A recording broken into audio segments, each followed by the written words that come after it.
ਤੁਹਾਡਾ electrical mind maker YouTube channel ਤੇ ਸਵਾਗਤ ਹੈ। ਅੱਜ ਦੀ ਵੀਡੀਓ ਦੇ ਵਿੱਚ ਅਸੀਂ PSTCL ਜਿਹੜੀ ਕਿ ਪੰਜਾਬ ਦਾ ਅਦਾਰਾ ਹੈਗਾ ਬਿਜਲੀ ਵੰਡ ਪ੍ਰਣਾਲੀ ਦੇ ਵਿੱਚ Punjab state transmission corporation limited, ਇਸ ਦੇ ਵਿੱਚ ਸਹਾਇਕ ਲਾਈਨਮੈਨ ਦੀ ਭਰਤੀ 2021 ਦੇ ਲਈ ਟੈਸਟ ਹੋਇਆ ਸੀ। 2021 ਦੇ ਵਿੱਚ ਉਸ ਦੇ ਵਿੱਚ ਜਿਹੜੇ ਕੁਐਸਚਨ ਆਏ ਸੀਗੇ, ਜਿਹੜੇ ਮਲਟੀਪਲ ਚੋਇਸ ਕੁਐਸਚਨ ਹੈਗੇ ਆ ਇਲੈਕਟ੍ਰੀਕਲ ਨਾਲ ਰਿਲੇਟਡ, ਉਸ ਦੇ ਬਾਰੇ ਅਸੀਂ ਇਸ ਵੀਡੀਓ ਦੇ ਵਿੱਚ ਜਾਣਾਂਗੇ। ਔਰ ਨਾਲ ਹੀ ਤੁਸੀਂ ਦੇਖੋਗੇ ਕਿ ਇਸ ਤਰ੍ਹਾਂ ਜੇ ਅਸੀਂ ਪੰਜਾਬੀ ਦੀ ਲੈਂਗੁਏਜ ਸਿਲੈਕਟ ਕਰਦੇ ਹਾਂ ਤਾਂ ਉਸ ਦੇ ਵਿੱਚ ਕਿਸ ਤਰ੍ਹਾਂ ਦੇ ਕੁਐਸਚਨ ਆਉਂਦੇ ਆ ਔਰ ਜਿਹੜੀ ਲੈਂਗੁਏਜ ਆ ਉਹ ਕਿਸ ਤਰ੍ਹਾਂ ਹੁੰਦੀ ਹੈ, ਉਸ ਦੇ ਬਾਰੇ ਅਸੀਂ ਅੱਜ ਦੀ ਵੀਡੀਓ ਦੇ ਵਿੱਚ ਜਾਣਦੇ ਹਾਂ। ਸੋ ਸਹਾਇਕ ਲਾਈਨਮੈਨ ਦੀ ਭਰਤੀ ਜਿਹੜੀ 2021 ਦੇ ਵਿੱਚ ਟੈਸਟ ਲਿਆ ਸੀ PSTCL ਨੇ, ਉਸ ਦੇ ਜਿਹੜੇ ਕੁਐਸਚਨ, ਪਹਿਲਾ ਕੁਐਸਚਨ ਹੈਗਾ, ਨਾਲ ਹੀ ਤੁਸੀਂ ਦੇਖੋਗੇ ਕਿ ਜਿਹੜੀ ਇਹ ਵਰਡਿੰਗ ਵਰਤੀ ਗਈ ਹੈ ਇਸ ਵੀਡੀਓ ਦੇ ਵਿੱਚ ਕੁਐਸਚਨ ਆਨਸਰ ਦੀ, ਇਹ ਇਸ ਤਰ੍ਹਾਂ ਦੀ ਜਦੋਂ ਤੁਸੀਂ ਪੰਜਾਬੀ ਲੈਂਗੁਏਜ ਸਿਲੈਕਟ ਕਰਦੇ ਹੋ ਟੈਸਟ ਦੇਣ ਸਮੇਂ ਤਾਂ ਇਸ ਤਰ੍ਹਾਂ ਦੀ ਲੈਂਗੁਏਜ ਟੈਸਟ ਦੇ ਵਿੱਚ ਆਉਂਦੀ ਹੈ। ਤਾਂ ਪਹਿਲਾ ਕੁਐਸਚਨ ਹੈ, ਇਹਨਾਂ ਵਿੱਚੋਂ ਕਿਹੜਾ ਬਿਜਲਈ ਖਤਰੇ ਦੀ ਸ਼੍ਰੇਣੀ ਦੇ ਨਾਲ ਸੰਬੰਧ ਨਹੀਂ ਰੱਖਦਾ। ਯਾਨੀ ਕਿ ਜਿਹੜੀਆਂ ਚਾਰ ਆਪਸ਼ਨ ਦਿੱਤੀਆਂ, ਇਸ ਦੇ ਵਿੱਚ ਜਿਹੜਾ ਬਿਜਲੀ ਖਤਰਾ ਜਿਹੜਾ ਉਸ ਕੈਟਾਗਰੀ ਨਹੀਂ ਹੈਗੀ। ਆਪਸ਼ਨ ਏ ਹੈਗੀ ਆ ਸ਼ਾਰਟ ਸਰਕਟ, ਬੀ ਹੈਗਾ ਖਰਾਬ ਮੈਨੂਅਲ ਹੈਂਡਲਿੰਗ ਤਕਨੀਕ, ਸੀ ਹੈਗਾ ਕਰੰਟ ਲੀਕੇਜ, ਡੀ ਹੈਗਾ ਓਪਨ ਵਾਇਰ। ਤਾਂ ਇਹਨਾਂ ਦੇ ਚਾਰਾਂ ਦੇ ਵਿੱਚੋਂ short circuit, current leakage, open wire, ਸਾਰੇ ਦੇ ਵਿੱਚ ਜਿਹੜਾ ਹੈਗਾ ਸ਼ੌਕ ਲੱਗਣ ਦਾ, ਕਰੰਟ ਲੱਗਣ ਦਾ ਡਰ ਰਹਿੰਦਾ ਜਾਂ ਸ਼ਾਰਟ ਸਰਕਟ ਦੇ ਕਾਰਨ ਅੱਗ ਲੱਗਣ ਦਾ ਡਰ ਰਹਿੰਦਾ, ਬਿਜਲੀ ਖਤਰੇ ਦੀ ਨਿਸ਼ਾਨੀ ਹੈ। ਲੇਕਿਨ ਜਿਹੜੀ ਇਸ ਕੈਟਾਗਰੀ ਸੰਬੰਧ ਨਹੀਂ ਰੱਖਦੀ ਉਹ ਹੈਗਾ ਖਰਾਬ ਮੈਨੂਅਲ ਹੈਂਡਲਿੰਗ ਤਕਨੀਕ, ਕਿ ਅਸੀਂ ਕਿਸੇ ਮਸ਼ੀਨ ਨੂੰ ਸਹੀ ਢੰਗ ਨਾਲ ਜੇ ਨਹੀਂ ਹੈਂਡਲ ਕਰ ਰਹੇ ਤਾਂ ਉਹ ਬਿਜਲੀ ਖਤਰੇ ਦੀ ਕੈਟਾਗਰੀ 'ਚ ਨਹੀਂ ਆਉਂਦੀ। ਤਾਂ ਆਪਸ਼ਨ ਬੀ ਇਸ ਦੀ ਸਹੀ ਹੈ, ਪਹਿਲੇ ਦੀ। ਇਸ ਟੈਸਟ ਦੇ ਵਿੱਚ ਇਹ ਚੀਜ਼ ਦੇਖੀ ਗਈ ਹੈ ਕਿ ਜਿਹੜੇ ਕੁਐਸਚਨ ਹੈਗੇ ਆ, ਕੁਛ ਅਸੀਂ ਜਿਹੜੇ ਅੱਜ ਦੀ ਡੇਟ ਦੇ ਵਿੱਚ ਜਿਹੜਾ ਸਿਸਟਮ ਨਹੀਂ ਵੀ ਯੂਜ਼ ਕਰ ਰਹੇ ਉਹ ਕੁਐਸਚਨ ਵੀ ਪਾਏ ਹੋਏ ਆ। ਲੇਕਿਨ ਸਾਡਾ ਜੋ ITI ਦਾ ਸਿਲੇਬਸ ਹੈ ਉਸ ਦੇ ਵਿੱਚ ਅਸੀਂ ਅੱਜ ਵੀ ਉਹ ਚੀਜ਼ਾਂ ਪੜ੍ਹ ਰਹੇ ਹਾਂ। DC ਜਨਰੇਟਰ ਜਾਂ DC ਮੋਟਰਾਂ 'ਚ ਭਾਵੇਂ ਇਹਨਾਂ ਦੀ ਵਰਤੋਂ ਘਟ ਗਈ ਹੈ, ਲੇਕਿਨ ਇਸ ਕੁਐਸਚਨ ਦੇ ਵਿੱਚ ਇਸ ਤਰ੍ਹਾਂ ਦੇ ਕੁਐਸਚਨ ਵੀ ਆਏ ਹੋਏ ਆ। ਤਾਂ ਦੂਸਰਾ ਕੁਐਸਚਨ ਹੈ, ਕਿਸੇ DC ਪਾਵਰ ਪਲਾਂਟ ਵਿੱਚ ਆਮ ਤੌਰ 'ਤੇ ਵੱਡੇ ਜਨਰੇਟਰ ਦੀ ਜਗ੍ਹਾ 'ਤੇ ਸਮਾਨਾਂਤਰ ਜੁੜੇ ਘੱਟ ਰੇਟਿੰਗ ਵਾਲੇ ਕਈ ਜਨਰੇਟਰਾਂ ਤੋਂ ਪਾਵਰ ਸਪਲਾਈ ਕੀਤੀ ਜਾਂਦੀ ਹੈ। ਇਸ ਘਟਨਾ ਨੂੰ ਕੀ ਕਹਿੰਦੇ ਆ? ਤਾਂ ਇਸ ਦਾ ਪੂਰੇ ਦਾ ਮੀਨਿੰਗ ਇਹ ਹੈ ਕਿ ਇੱਕ DC ਪਾਵਰ ਪਲਾਂਟ ਹੈ ਜਿੱਥੋਂ ਅਸੀਂ ਜਿਹੜੀ DC ਸਪਲਾਈ ਲੈ ਰਹੇ ਹਾਂ ਔਰ ਉੱਥੇ ਵੱਡਾ ਜਨਰੇਟਰ ਨਾ ਵਰਤ ਕੇ ਉਸ ਦੀ ਜਗ੍ਹਾ ਛੋਟੇ ਜਨਰੇਟਰ, ਛੋਟੀ ਰੇਟਿੰਗ ਦੇ ਘੱਟ ਦੇ ਅਸੀਂ ਪੈਰਲਲ ਦੇ ਵਿੱਚ, ਸਮਾਨਾਂਤਰ ਮੀਨਸ ਪੈਰਲਲ ਵਿੱਚ ਜੋੜਦੇ ਹਾਂ। ਤਾਂ ਇਸ ਘਟਨਾ ਨੂੰ ਕੀ ਕਹਿੰਦੇ ਆ, ਇਸ ਨੂੰ ਜੋੜਨ ਨੂੰ? ਕਿਉਂਕਿ ਜੇ ਅਸੀਂ ਜ਼ਿਆਦਾ ਵੱਡਾ ਸੈੱਟ ਹੈ ਜਿਹੜਾ ਜਨਰੇਟਰ ਯੂਜ਼ ਕਰਦੇ ਆ ਤਾਂ ਸਾਡੇ ਜਿਹੜੇ ਲੋਸਿਸ ਜ਼ਿਆਦਾ ਵੱਧ ਜਾਂਦੇ ਆ, ਉਸ ਨੂੰ ਚਲਾਉਣ ਵਾਸਤੇ ਜਿਹੜੀ એનર્ਜੀ ਜ਼ਿਆਦਾ ਖਪਤ ਹੁੰਦੀ ਆ। ਤਾਂ ਉਹ ਕਈ ਵਾਰ ਛੋਟੀ ਰੇਟਿੰਗ ਦੇ ਵਰਤੇ ਜਾਂਦੇ ਆ। ਜਦੋਂ ਲੋਡ ਦੀ ਡਿਮਾਂਡ ਜ਼ਿਆਦਾ ਵੱਧਦੀ ਹੈ ਤਾਂ ਜ਼ਿਆਦਾ ਜਨਰੇਟਰ ਚਲਾ ਲਏ ਜਾਂਦੇ ਆ ਔਰ ਜਦੋਂ ਘਟ ਜਾਂਦੀ ਹੈ ਤਾਂ ਉਨਾ ਹੀ ਅਸੀਂ ਮਸ਼ੀਨ ਨੂੰ ਘੱਟ ਕਰ ਦਿੰਦੇ ਆ। ਤਾਂ ਇਸ ਪ੍ਰੋਸੈਸ ਨੂੰ ਕੀ ਕਹਿੰਦੇ ਆ? ਆਪਸ਼ਨ ਏ ਹੈਗੀ ਆ ਨਿਰਵਿਘਨ ਸੇਵਾ, ਬੀ ਹੈਗੀ ਆ DC ਜਨਰੇਟਰਾਂ ਦਾ ਯੋਗਿਕ ਸੰਚਾਲਨ, ਯਾਨੀ ਕਿ ਉਹਨਾਂ ਨੂੰ ਪੈਰਲਲ ਆਪਰੇਸ਼ਨ ਕਿਹਾ, ਯੋਗਿਕ, ਔਰ ਡੀ ਹੈਗਾ DC ਜਨਰੇਟਰਾਂ ਦਾ ਸਮਾਨਾਂਤਰ ਸੰਚਾਲਨ, ਸਮਾਨਾਂਤਰ ਮੀਨਸ ਪੈਰਲਲ ਆਪਰੇਸ਼ਨ। ਡੀ ਹੈਗਾ DC ਜਨਰੇਟਰਾਂ ਦਾ ਲੜੀ ਕ੍ਰਮ ਸੰਚਾਲਨ, ਲੜੀ ਕ੍ਰਮ ਦਾ ਮਤਲਬ ਹੈ ਸੀਰੀਜ਼ ਵਿੱਚ। ਤਾਂ ਜਦੋਂ ਅਸੀਂ ਸਮਾਨਾਂਤਰ ਜੋੜਿਆ, ਇੱਥੇ ਪੁੱਛਿਆ ਗਿਆ, ਤਾਂ ਪੈਰਲਲ ਆਪਰੇਸ਼ਨ ਕਹਿੰਦੇ ਆ ਉਸ ਨੂੰ, ਕਿ ਜਦੋਂ ਲੋਡ ਵੱਧ ਗਿਆ ਤਾਂ ਉਸ ਟਾਈਮ ਅਸੀਂ ਮਸ਼ੀਨ ਵੱਧ ਚਲਾ ਦਿੰਦੇ ਹਾਂ ਜਨਰੇਟਰ, ਔਰ ਜਦੋਂ ਲੋਡ ਘਟਦਾ ਹੈ ਤਾਂ ਡਿਮਾਂਡ ਘਟਦੀ ਹੈ ਤਾਂ ਘਟਾ ਦਿੰਦੇ ਹਾਂ। ਅਤੇ ਇਸ ਪ੍ਰੋਸੈਸ ਨੂੰ ਪੈਰਲਲ ਆਪਰੇਸ਼ਨ ਆਫ ਜਨਰੇਟਰ ਕਿਹਾ ਜਾਂਦਾ। ਤਾਂ ਆਪਸ਼ਨ ਸੀ ਇਸ ਦੀ ਹੈ, DC ਜਨਰੇਟਰਾਂ ਦਾ ਸਮਾਨਾਂਤਰ ਸੰਚਾਲਨ। ਇਸ ਟੈਸਟ ਦੇ ਵਿੱਚ ਜ਼ਿਆਦਾ ਦੇਖਿਆ ਕਿ DC ਸਪਲਾਈ ਵਾਲੇ ਕੁਐਸਚਨ ਪਾਏ ਹੋਏ ਸੀਗੇ। ਤੀਸਰਾ ਕੁਐਸਚਨ ਹੈ, ਰੇਲਵੇ ਅਤੇ ਗਲੀਆਂ ਦੀਆਂ ਲਾਈਟਾਂ ਦੇ ਲਈ ਕਿਸ ਪ੍ਰਕਾਰ ਦੇ ਕੰਪਾਊਂਡ ਜਨਰੇਟਰ, ਇਹ DC ਕੈਟਾਗਰੀ 'ਚ ਆ ਜਾਂਦਾ, ਕੰਪਾਊਂਡ ਜਨਰੇਟਰ ਵਰਤੇ ਜਾਂਦੇ ਹਨ ਜਿੱਥੇ ਜਨਰੇਟਰ ਲੋਡ ਤੋਂ ਦੂਰ ਹੋਵੇ। ਯਾਨੀ ਕਿ ਜਨਰੇਟਰ ਜਿੱਥੇ ਅਸੀਂ ਵਰਤ ਰਹੇ ਹਾਂ ਔਰ ਲੋਡ ਉਸ ਤੋਂ ਦੂਰ ਹੋਵੇ ਤਾਂ ਕਿਸ ਤਰ੍ਹਾਂ ਦੇ ਅਸੀਂ ਜਨਰੇਟਰ ਵਰਤਦੇ ਹਾਂ। ਕੰਪਾਊਂਡ ਦੀਆਂ ਕੈਟਾਗਰੀਆਂ ਨੇ ਇਹ ਜਿਹੜੀਆਂ ਨੀਚੇ ਦਿੱਤੀਆਂ ਗਈਆਂ। ਤਾਂ ਆਪਸ਼ਨ ਏ ਹੈਗੀ ਆ ਓਵਰ ਕੰਪਾਊਂਡ, ਬੀ ਹੈਗੀ ਆ ਅੰਡਰ ਕੰਪਾਊਂਡ, ਸੀ ਹੈਗੀ ਆ ਡਿਫਰੈਂਸ਼ੀਅਲ ਕੰਪਾਊਂਡ ਜਨਰੇਟਰ, ਔਰ ਡੀ ਹੈਗੀ ਆ ਫਲੈਟ ਜਾਂ ਲੈਵਲ ਕੰਪਾਊਂਡ। ਤਾਂ ਇਸ ਦੇ ਵਿੱਚ ਜਿਹੜੀ ਓਵਰ ਕੰਪਾਊਂਡ ਵਰਤਿਆ ਜਾਂਦਾ ਔਰ ਉਸ ਦੀ ਵੋਲਟੇਜ ਵਧਾ ਕੇ, ਕਿਉਂਕਿ ਸਪਲਾਈ ਲਾਈਨ ਜਦੋਂ ਵੱਧਦੀ ਹੈ ਤਾਂ ਉਸ 'ਤੇ ਜਿਹੜੀ ਵੋਲਟੇਜ ਡਿਕਰੀਜ਼ ਹੁੰਦੀ ਜਾਂਦੀ ਹੈ ਤਾਂ ਓਵਰ ਕੰਪਾਊਂਡ ਕੀਤਾ ਜਾਂਦਾ, ਵੋਲਟੇਜ ਨੂੰ ਵਧਾ ਕੇ ਸਪਲਾਈ ਦਿੱਤੀ ਜਾਂਦੀ ਹੈ। ਤਾਂ ਆਪਸ਼ਨ तीसरे दी ए हैगी ओवर कंपाउंड।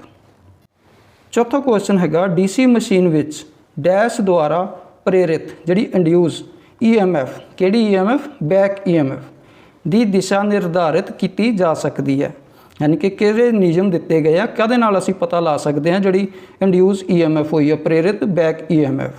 तो बैक EMF हुंदी किस वेले आ जदों असीं मोटर इत्थे नाल ही तुहानूं हल्का जिहा समझा दिंदा, दो पोल दी मोटर है नॉर्थ और साउथ, इस दे विच असीं current carrying conductor DC machine DC motor का सिद्धांत है कि जदों करंट कैरिंग कंडक्टर जदों असीं इसनूं कंडक्टर नूं सप्लाई देवांगे इस दे अंदर भी मैगनेट बनेगा और दो मैगनेट फील्ड दे हैगे आ, तो जदों असीं मैगनैटिक फील्ड दे अंदर करंट कैरिंग कंडक्टर रखते हैं तो इस दे उपर एक टॉर्क पैदा हुंदा जिस दे नाल ये जिहड़ा कंडक्टर है वो घूमना शुरू हो जाता। जदों नंबर ऑफ कंडक्टर जां नंबर ऑफ कोयल असीं आर्मेचर दे उपर वाइंड कीते हुंदे आ तो ये उपर एक टॉर्क आ जाता, एक दिशा दे विच ये घूमना शुरू कर दिंदा।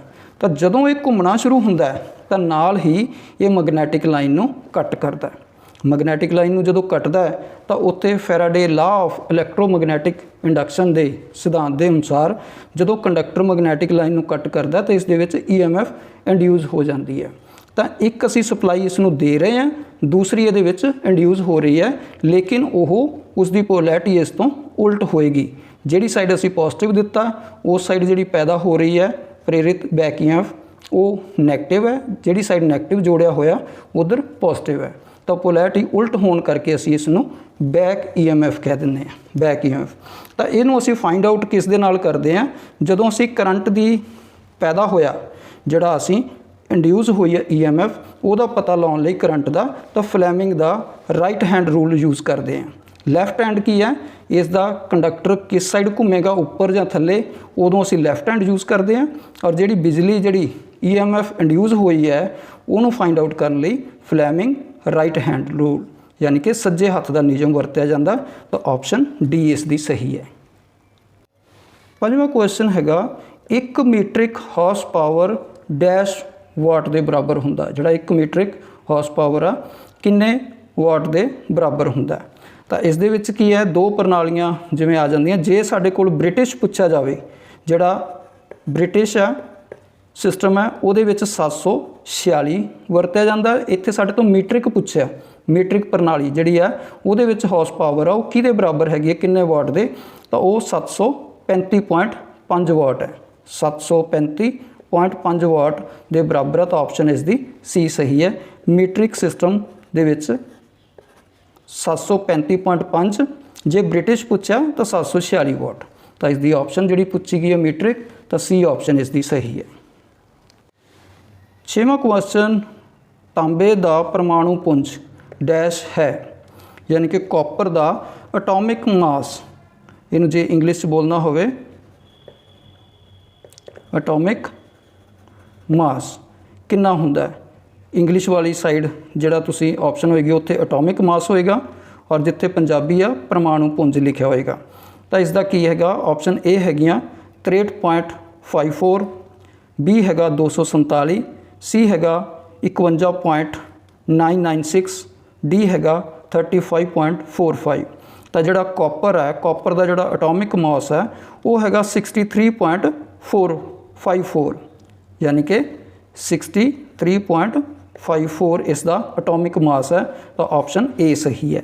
जे उत्थे साडे तो इलैक्ट्रॉन ਜਾਂ प्रोटॉन पूछे होण कि कॉपर के प्रोटॉन किन्ने है ਜਾਂ इलैक्ट्रॉन किन्ने है, तो वो है 29 जिहड़े इलैक्ट्रॉन ने। तो इलैक्ट्रॉन ते प्रोटॉन जिहड़े हैगे आ वो बराबर हुंदे आ, लेकिन इन्हां दी जिहड़ी चार्ज का फर्क है, प्रोटॉन हुंदे आ पॉजिटिवली चार्ज और जिहड़े इलैक्ट्रॉन हुंदे आ वो नैगेटिवली चार्ज हुंदे आ। तो ये जिहड़े इलैक्ट्रॉन ने वो प्रोटॉन नालों 1837 गुना हल्के हुंदे आ। तो इस दे नाल ही साडे 2-3 क्वेश्चन क्लीयर हो जाते हैं कि अगर ये चीज़ां भी पूछियां जान कॉपर के बारे, तो असीं जे इलैक्ट्रॉन पूछे आ तो वो 29 ने, ये नैगेटिवली चार्ज हुंदे आ, प्रोटॉन भी 29 हुंदे आ, ये पॉजिटिवली चार्ज है। तो जिहड़ा एटॉमिक मास पूछा वो 63.54 हैगा। तो यही ऑप्शन जड़ियाँ असी कॉपर दियाँ तांबे दियाँ देखिया ने। इस दे नाल ही तुसी एलूमीनीਅਮ ਦੀਆਂ ਵੀ ਇਹ ਵਾਲੀਆਂ याद कर ਲੈਣੀਆਂ क्योंकि मटीरियल ज़्यादातर ਜਿਹੜਾ इलैक्ट्रिकल सिस्टम ਦੇ ਵਿੱਚ है वो कंडक्टिंग मटीरियल कॉपर और एलूमीਨੀਅਮ ਵਰਤਿਆ ਜਾਂਦਾ, ਤਾਂ ਇਹੀ ऑप्शन ਉਸ ਦੀਆਂ भी तुसी बुक चों नाल ही पढ़ ਲੈਣੀਆਂ। 7वां क्वेश्चन हैगा बैटरी चार्जर विच ट्रांसफार्मर का मुख्य काम की है। बैटरी चार्जर जिस दे द्वारा असी बैटरी चार्ज करते हैं उसदे विच एक ट्रांसफार्मर लग्या, तो वो ट्रांसफार्मर का मुख्य काम की है। ए हैगा वोल्टेज अते करंट की सिलैक्शन, बी हैगा चार्ज अधीन बैटरी विच ज़्यादा चार्जिंग करंट के प्रवाह नूं रोकना है, सी हैगा लोड़ींदी AC वोल्टेज लई AC मेन वोल्टेज नूं स्टैप डाउन करना है, और डी हैगा AC नूं यूनी डायरैक्शन DC विच बदलना। तो जिहड़ा बैटरी चार्जर है वो बेसिकली की है, एक बैटरी नूं चार्ज करने वाला डिवाइस हैगा। जिवें कि असीं जानते हैं साडे कोल लो वोल्टेज साडे कोल 230 वोल्टेज हुंदी है AC सप्लाई, असीं ट्रांसफार्मर के द्वारा उसनूं स्टैप डाउन करते हैं जिस वोल्टेज की बैटरी नूं चार्ज करना हुंदा। स्टैंडर्ड जिहड़ियां हैगियां ने 12 वोल्ट की बैटरी ने, तो सानूं की है 12 वोल्ट की जिहड़ी बैटरी लई वोल्टेज स्टैप डाउन करनी पैंदी है। उस तो बाद चो रैक्टीफायर लगा के उसनूं रैक्टीफाई करके DC सप्लाई तैयार करते हैं। बैटरी चार्जिंग लई DC सप्लाई ही वरती जाती है। तो इत्थे जिहड़ा ट्रांसफार्मर का काम है वो हैगा लोडिंग दी जिहड़ी AC वोल्टेज लई AC मेन वोल्टेज जिहड़ी साडे कोल 230 वोल्ट सीगी, तो उसनूं स्टैप डाउन करना। तो ऑप्शन सी इसदी सही हैगी है। तो जिहड़ा DC सप्लाई देण दा काम है वो उस तो नैक्सट जिहड़े रैक्टीफायर ने डायोड ने उन्हां दा काम हैगा AC नूं DC च कन्वर्ट करना। ट्रांसफार्मर प्राइमरी साइड तो AC सप्लाई लैंदा, और सैकेंडरी साइड चाहे असी स्टैप अप करिए चाहे स्टैप डाउन करिए वो सिर्फ सानू AC सप्लाई दिंदा। 8वां क्वेश्चन हैगा सब स्टेशन विच डैश दे लई ब्रेकर वरते जाते हैं। ब्रेकर मीनस ब्रेक करने वाले सर्किट नूं जिहड़ा ब्रेक करने वाले। तो ऑप्शन हैगियां ट्रांसमिशन लाइन ते आउण वाली उच्च वोल्टेज नूं बिजली नूं घट करना, बी हैगा जदों अचानक बिजली विच वाधा जां दोष वापरदा उस समय बिजली प्रवाह विच रुकावट, सी हैगा बिजली का प्रतख प्रवाह यानी कि बेरोक बिजली की सप्लाई चलती रखनी, डी हैगा ग्राहकां लई बिजली सप्लाई की गुणवत्ता सुधारना यानी कि उन्होंने जिहड़ी लैवल सही रखना सप्लाई का। तो जिहड़े ब्रेकर है जिवें मैं पहलां दस्सिया सी इसका काम है सब स्टेशन ते जिहड़े ब्रेकर वरते जाते हैं उन्हां दा काम की है, जिहड़े ब्रेकर मीनस ब्रेक करना। तो इत्थे की है जदों अचानक बिजली च वाधा हुंदा किसी शॉर्ट सर्किट कारण जां कोई फॉल्ट के कारण अचानक जिहड़ी सप्लाई वध जाती है जां कोई इहो जिहा फॉल्ट आंदा, तो सप्लाई का जदों उस समय कोई अगे जिहड़ियां लाइन ने जां उस ते इक्विपमेंट लगे आ जां घरां दे विच जिहड़ियां असीं खपत कर रहे हैं जिस दे राहीं मशीनां लगियां होईयां इंडस्ट्री दे विच, तो वो चीज़ां खराब ना होण उस समय बिजली प्रवाह विच रुकावट पैदा करना ब्रेक करन दा काम है इसदा। तो ऑप्शन बी इसदी यही हैगी है सब स्टेशन विच जदों अचानक बिजली वाधा जां दोष वापरदा उस समय बिजली प्रवाह विच रुकावट दे लई ब्रेकर वरते जाते हैं। 9वां क्वेश्चन हैगा दिते ट्रांसफार्मर दी प्रकार पहचानो कि किस टाइप का ये ट्रांसफार्मर हैगा। इस दे विच की आ एक साइड लैफ्ट साइड ते दिखाया प्राइमरी वाइंडिंग, ठीक है, इनपुट है AC का साइन है यानी कि AC सप्लाई इसनूं दिती है, और दूसरी राइट साइड ते की है सैकेंडरी लिखिया होया सैकेंडरी साइड साइन वेव है सैकेंडरी वाइंडिंग, ये इसकी कोर हैगी आ आयरन कोर है। तो इत्थे ऑप्शन है आइसोलेशन ट्रांसफार्मर, बी हैगा स्टैप डाउन ट्रांसफार्मर, सी हैगा आयरन कोर ट्रांसफार्मर, और डी हैगा स्टैप अप ट्रांसफार्मर। तो इत्थे तुसी देखोगे कि primary side turn number of turn ज़्यादा ने और जिहड़ियां सैकेंडरी साइड है वो नंबर ऑफ टर्न घट हैगियां। जदों प्राइमरी नालों सैकेंडरी दीयां टर्नां घट जाण तो वह स्टैप डाउन ट्रांसफार्मर है, अगर प्राइमरी साइड तो सैकेंडरी दीयां टर्नां वध जाण तो वह स्टैप अप ट्रांसफार्मर है। तो इत्थे सैकेंडरी घट है प्राइमरी के मुकाबले, तो इसकी ऑप्शन जिहड़ी हैगी आ बी हैगी स्टैप डाउन ट्रांसफार्मर। 10वां क्वेश्चन हैगा करेना जां भारी निर्माण ट्रकों विच किस मोटर की वरतों की जाती है जिथे भारी स्टार्टिंग टॉर्क की लोड़ होवे, जिथे ज़्यादा जोर की लोड़ होवे स्टार्टिंग टॉर्क की लोड़ होवे। तो ऑप्शन ए हैगी आ DC शंट मोटर, बी हैगी आ DC सीरीज़ मोटर, सी हैगी DC कंपाउंड मोटर, और डी हैगी आ DC पैरेलल मोटर। तो इन्हां जिहड़ियां मोटरां चारां दे विचों की है DC ਅਸੀਂ ਸਥਿਰ ਲੋਡ ਲਈ ਵਰਤਦੇ ਹਾਂ। ਔਰ ਜਿਹੜੀ DC ਸੀਰੀਜ਼ ਮੋਟਰ ਹੈ, DC ਸੀਰੀਜ਼ ਮੋਟਰ ਦੇ ਵਿੱਚ ਕੀ ਹੈ, ਆਰਮੇਚਰ ਔਰ ਸੀਰੀਜ਼ ਵਾइंडिंग। ਉਸ ਤੋਂ ਨੈਕਸਟ ਜਿਹੜਾ ਵੀ ਲੋਡ ਹੈਗਾ ਇਹ ਤਿੰਨੋਂ ਸੀਰੀਜ਼ ਦੇ ਵਿੱਚ ਹੈ। ਤਾਂ ਜਿੰਨਾ ਅਸੀਂ ਲੋਡ ਜ਼ਿਆਦਾ ਸਟਾਰਟਿੰਗ ਤੇ ਪਾ ਰਹੇ ਹਾਂ, ਉਹਨਾਂ ਜਿੰਨਾ ਲੋਡ ਕਰੰਟ ਵਧੇਗਾ ਉਨਾ ਹੀ ਇਸ ਦੇ ਵਿੱਚੋਂ ਆਰਮੇਚਰ ਔਰ ਜਿਹੜਾ ਵਾइंडिंग ਚੋਂ ਕਰੰਟ ਜ਼ਿਆਦਾ ਫਲੋ ਕਰੇਗਾ। ਤਾਂ ਇਸ ਦੇ ਵਿੱਚ ਕੀ ਹੈ, ਜਿੰਨਾ ਲੋਡ ਜ਼ਿਆਦਾ ਵਧਣ ਕਰਕੇ ਸਾਨੂੰ ਕੀ ਸਟਾਰਟਿੰਗ ਟਾਰਕ ਜ਼ਿਆਦਾ ਮਿਲਦਾ। ਤਾਂ ਜਿਹੜੀਆਂ ਕ੍ਰੇਨ ਨੇ ਜਾਂ ਜਿਹੜੀਆਂ ਟਰੈਕਸ਼ਨ ਨੇ, ਜਿਹੜੀਆਂ ਇਲੈਕਟ੍ਰਿਕ ਟ੍ਰੇਨ ਦੀ ਗੱਲ ਕਰਦੇ ਹਾਂ, ਤਾਂ ਉਹਨਾਂ ਦੇ ਵਿੱਚ DC ਸੀਰੀਜ਼ ਮੋਟਰ ਵਰਤੀ ਜਾਂਦੀ ਹੈ ਸਟਾਰਟਿੰਗ ਟਾਰਕ ਜ਼ਿਆਦਾ ਲੈਣ ਦੇ ਲਈ। ਤਾਂ ਇਸ ਦੀ ਆਪਸ਼ਨ B ਸਹੀ ਹੈ। 11ਵਾਂ ਕੁਐਸਚਨ ਹੈਗਾ, ਜਨਰੇਟਿੰਗ ਸਟੇਸ਼ਨ ਤੇ ਵੋਲਟੇਜ ਨੂੰ ਵਧਾਉਣ ਅਤੇ ਵੰਡ ਲਈ ਵੋਲਟੇਜ ਨੂੰ ਘੱਟ ਕਰਨ ਲਈ ਜਨਰੇਸ਼ਨ ਅਤੇ ਟਰਾਂਸਮਿਸ਼ਨ ਨੈਟਵਰਕ ਵਿੱਚ ਡੈਸ਼ ਦਾ ਉਪਯੋਗ ਕੀਤਾ ਹੁੰਦਾ ਹੈ। ਯਾਨੀ ਕਿ ਵੋਲਟੇਜ ਨੂੰ ਵੰਡਣਾ, ਵਧਾਉਣਾ, ਫਿਰ ਵੰਡਣ ਲਈ ਘੱਟ ਕਰਨਾ, ਠੀਕ ਹੈ, ਔਰ ਉਸ ਤੋਂ ਮੁੜ ਕੇ ਜਿਹੜਾ ਟਰਾਂਸਮਿਟ ਕਰਨਾ ਉਹਦੇ ਵਿੱਚ ਕਿਸ ਦੀ ਵਰਤੋਂ ਕੀਤੀ ਜਾਂਦੀ ਹੈ। ਇਹ ਹੈਗਾ ਕਰੰਟ ਟਰਾਂਸਫਾਰਮਰ, B ਹੈਗਾ ਪੋਟੈਂਸ਼ੀਅਲ ਟਰਾਂਸਫਾਰਮਰ, C ਹੈਗਾ ਸਰਕਟ ਬ੍ਰੇਕਰ ਔਰ D ਹੈਗਾ ਪਾਵਰ ਟਰਾਂਸਫਾਰਮਰ। ਤਾਂ ਜਿਹੜਾ ਕਰੰਟ ਟਰਾਂਸਫਾਰਮਰ ਹੈ ਇਹਨੂੰ ਅਸੀਂ CT ਦੇ ਨਾਂ ਨਾਲ ਜਾਣਦੇ ਹਾਂ, CT ਕਰੰਟ ਟਰਾਂਸਫਾਰਮਰ। ਇਸ ਦੀ ਵਰਤੋਂ ਅਸੀਂ ਜਿਹੜੀਆਂ ਜਿਹੜੀਆਂ ਲਾਈਨਾਂ ਨੇ, ਐਕਸਟਰਾ ਹਾਈ ਵੋਲਟੇਜ ਦੀਆਂ ਲਾਈਨਾਂ, ਉਹਨਾਂ ਦਾ ਜਿਹੜਾ ਕਰੰਟ ਜਾਂ ਹਾਈ ਕਰੰਟ ਮੇਜ਼ਰ ਕਰਨ ਦੇ ਲਈ CT ਦੀ ਵਰਤੋਂ ਕਰਦੇ ਹਾਂ। ਪੋਟੈਂਸ਼ੀਅਲ ਟਰਾਂਸਫਾਰਮਰ PT, ਇਹ ਵੀ ਐਕਸਟਰਾ ਹਾਈ ਲਾਈਨ ਜਿਹੜੀਆਂ ਵੋਲਟੇਜ ਲਾਈਨ ਨੇ ਜਾਂ ਹਾਈ ਵੋਲਟੇਜ ਹੈ ਉਹਨਾਂ ਦੇ ਵਿੱਚ ਵੋਲਟੇਜ ਨੂੰ ਅਸੀਂ ਮੇਜ਼ਰ ਕਰਨ ਲਈ ਪੋਟੈਂਸ਼ੀਅਲ ਟਰਾਂਸਫਾਰਮਰ ਦੀ ਵਰਤੋਂ ਕਰਦੇ ਹਾਂ। ਸਰਕਟ ਬ੍ਰੇਕਰ, ਸਰਕਟ ਨੂੰ ਜਿਹੜਾ ਸੁਰੱਖਿਅਤ ਰੱਖਣ ਵਾਸਤੇ ਬ੍ਰੇਕਰ ਦੀ ਵਰਤੋਂ ਕਰਦੇ ਹਾਂ। ਤਾਂ ਉਸ ਤੋਂ ਬਾਅਦ ਜਿਹੜਾ ਪਾਵਰ ਟਰਾਂਸਫਾਰਮਰ ਹੈ, ਪਾਵਰ ਟਰਾਂਸਫਾਰਮਰ ਹੈ ਜਿਸ ਦੀ ਹੈਲਪ ਦੇ ਨਾਲ ਅਸੀਂ ਵੋਲਟੇਜ ਨੂੰ ਵਧਾ ਵੀ ਲੈਂਦੇ ਹਾਂ ਔਰ ਵੰਡਣ ਲਈ ਉਸ ਨੂੰ ਘੱਟ ਕਰ ਲੈਂਦੇ ਹਾਂ। ਤਾਂ ਇਸ ਤਰ੍ਹਾਂ ਜਿਹੜਾ ਟਰਾਂਸਮਿਸ਼ਨ ਨੈਟਵਰਕ ਦੇ ਵਿੱਚ ਜਿਹੜਾ ਪਾਵਰ ਟਰਾਂਸਫਾਰਮਰ ਦੀ ਵਰਤੋਂ ਕੀਤੀ ਜਾਂਦੀ ਹੈ। ਤਾਂ ਆਪਸ਼ਨ D ਇਸ ਦੀ ਸਹੀ ਹੈ। ਫਲੋਰੋਸੈਂਟ ਟਿਊਬ, ਫਲੋਰੋਸੈਂਟ ਟਿਊਬ ਕਿਹੜੀਆਂ ਨੇ? ਜਿਵੇਂ ਅੱਜ ਕੱਲ੍ਹ ਅਸੀਂ LED ਲਾਈਟ ਦੀ ਜ਼ਿਆਦਾ ਵਰਤੋਂ ਕਰ ਰਹੇ ਹਾਂ, ਫਲੋਰੋਸੈਂਟ ਟਿਊਬ ਜਿਹੜੀਆਂ ਗਲਾਸ ਦੀਆਂ, ਕੱਚ ਦੀਆਂ ਟਿਊਬ ਵਾਲੀਆਂ ਸੀਗੀਆਂ, ਅਸੀਂ ਟਿਊਬ ਲਾਈਟ ਯੂਜ਼ ਕਰਦੇ ਹਾਂ ਇਸ ਤੋਂ ਥੋੜ੍ਹਾ ਪਹਿਲਾਂ, ਹੁਣ ਵੀ ਕੁਛ ਕਰ ਰਹੇ ਹੈਗੇ ਹਾਂ। ਤਾਂ ਫਲੋਰੋਸੈਂਟ ਟਿਊਬ ਵਿੱਚ ਕਿਹੜਾ ਐਲੀਮੈਂਟ UV ਅਲਟਰਾਵਾਇਲਟ ਪ੍ਰਕਾਸ਼ ਨੂੰ ਦ੍ਰਿਸ਼ਮਾਨ ਪ੍ਰਕਾਸ਼ ਯਾਨੀ ਕਿ ਦਿਖਣਯੋਗ ਬਣਾਉਣ ਵਾਲੀ ਜਿਹੜੀ ਲਾਈਟ ਵਿੱਚ ਬਦਲਦਾ ਹੈਗਾ? ਤਾਂ ਉਸ ਦੇ ਵਿੱਚ ਤੁਸੀਂ ਦੇਖਿਆ ਹੋਣਾ ਇੱਕ ਗਲਾਸ ਦੀ ਟਿਊਬ ਹੈਗੀ ਆ, ਅਲੱਗ-ਅਲੱਗ ਸਾਈਜ਼ ਉਹਦੇ ਵਾਟੇਜ ਦੇ ਨਾਲ ਹੈਗੀਆਂ। ਜਿਵੇਂ 4 ਫਿਟ ਦੀ ਰੋਡ ਜਿਹੜੀ ਆਉਂਦੀ 40 ਵਾਟ ਦੀ ਹੈ, ਉਸ ਤੋਂ ਬਾਅਦ 2 ਫੁੱਟ ਦੀ ਹੈਗੀ ਆ, ਉਹ 20 ਵਾਟ ਦੇ ਲਈ ਹੈ। ਤਾਂ ਉਹਨਾਂ ਦੇ ਵਿੱਚ ਅੰਦਰਲੀ ਸਾਈਡ ਕੋਟਿੰਗ ਕੀਤੀ ਹੁੰਦੀ ਹੈ ਕਿਸੇ ਜਿਹੜਾ ਮਟੀਰੀਅਲ ਹੈ, ਉਹ ਇਸ ਦੇ ਵਿੱਚ ਜਾਣਾਂਗੇ, ਜਿਸ ਦੇ ਦੁਆਰਾ ਸਾਨੂੰ ਉਹ ਦਿਖਣ ਵਾਲਾ ਜਿਹੜਾ ਪ੍ਰਕਾਸ਼ ਬਣ ਜਾਂਦਾ। ਆਪਸ਼ਨ A ਹੈਗੀ ਆ ਟੰਗਸਟਨ, B ਹੈਗੀ ਆ ਪਾਰਾ ਯਾਨੀ ਕਿ ਮਰਕਰੀ, C ਹੈਗਾ ਨਿਸ਼ਕ੍ਰਿਆ ਗੈਸ ਔਰ D ਹੈਗੀ ਆ ਫਾਸਫੋਰਸ।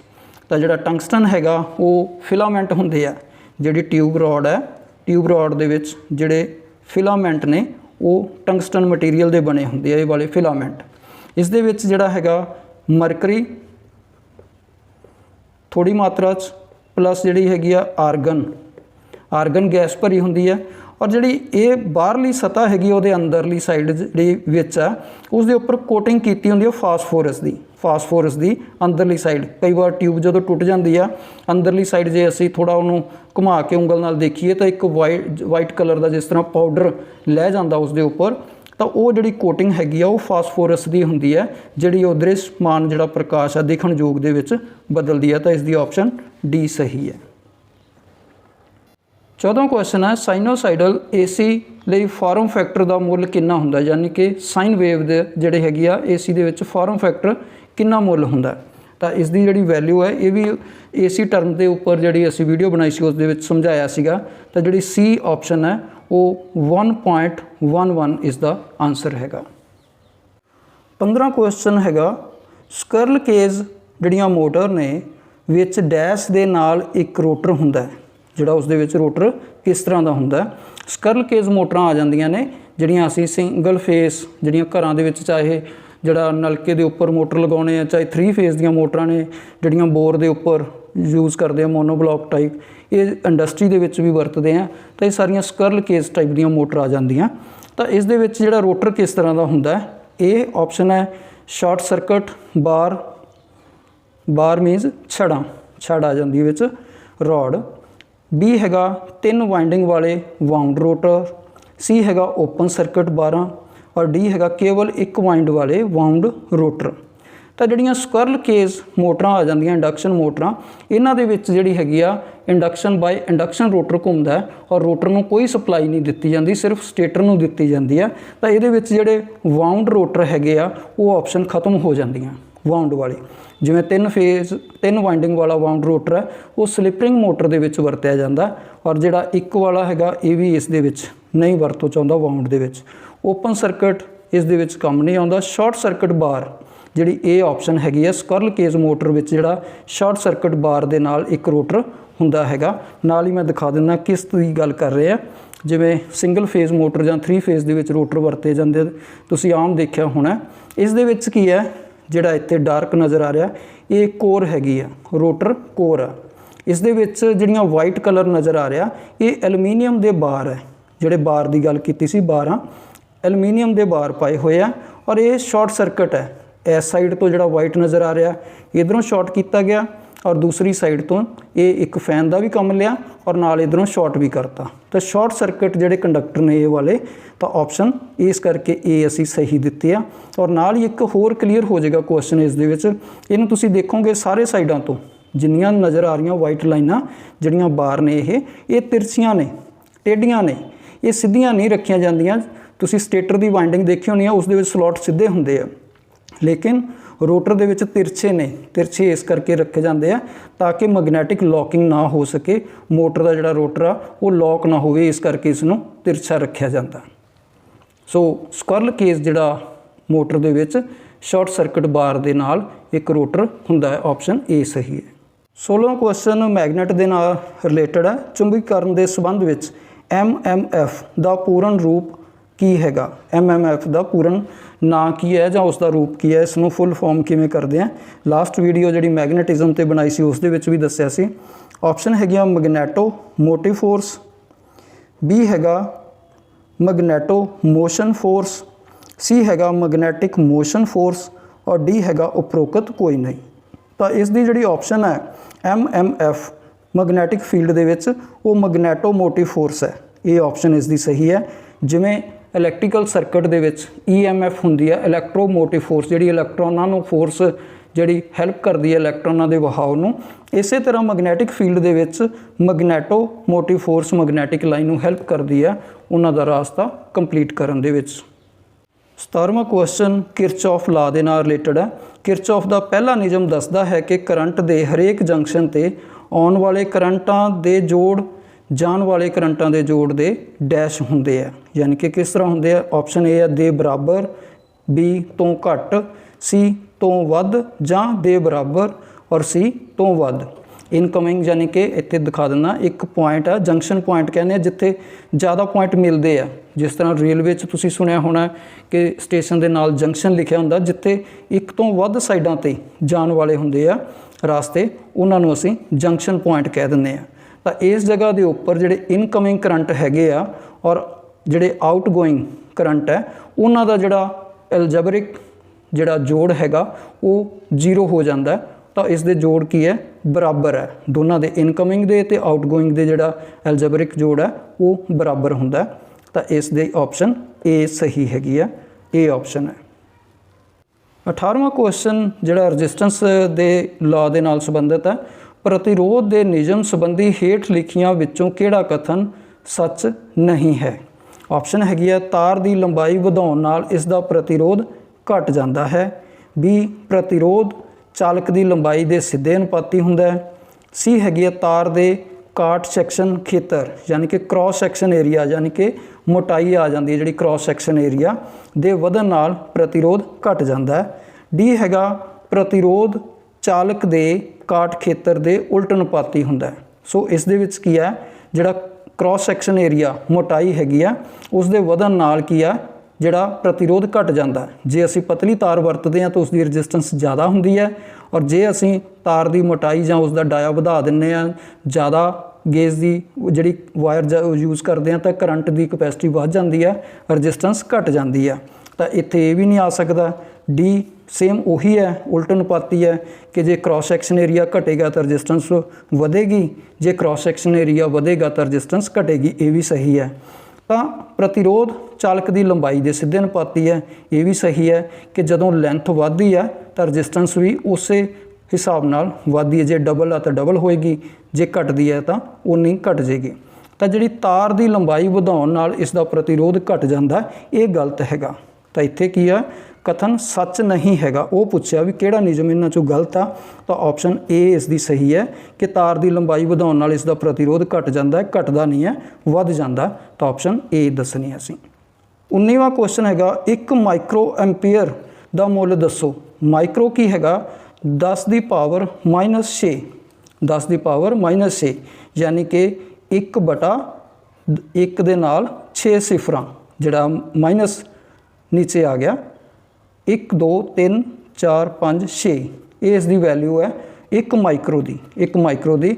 ਤਾਂ ਇੱਥੇ ਜੇ ਅਸੀਂ ਚੈੱਕ ਕਰੀਏ 1/1 ਦੇ ਨਾਲ 6 ਸਿਫਰਾਂ, ਇਹ ਆਪਸ਼ਨ ਦੇ ਵਿੱਚ ਹੈਗੀਆਂ 1 2 3 4 5 6।